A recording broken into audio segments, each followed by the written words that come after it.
I stepped back in time, went back to my roots, as they say. We drove through Ireland's rolling hills, salted with sheep, and arrived at a cousin's house.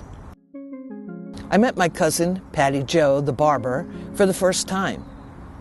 After dinner, he filled me in with a who's who of the family. Then, to my surprise, he started to share his life philosophy. His stories were simple. He had found a way to filter down some complex issues. "You can only get a Paddy Joe haircut from Paddy Joe," he said. His way of relaying that we're all unique and we all possess special talents. He continued, this time, again in the third person, as though he were an observer of his life or repeating a personal mantra. First, you have to know Paddy Joe. Then you have to accept Paddy Joe. And then you have to be Paddy Joe.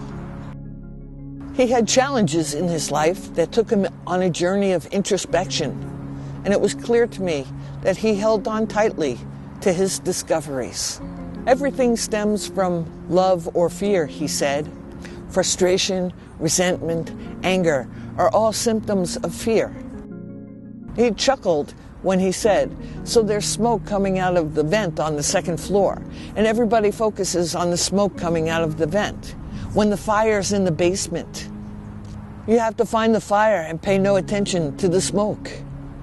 It was an interesting way of saying how we create drama, paying attention to the symptoms instead of focusing at the root cause. The next day, we set out into the open. Through a million shades of green, we landed at a stone wall covered with vines.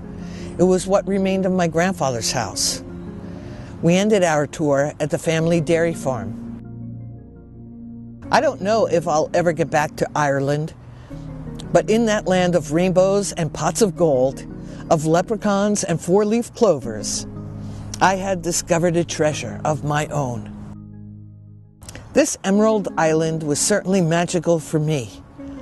A stranger became family overnight, and he was woo.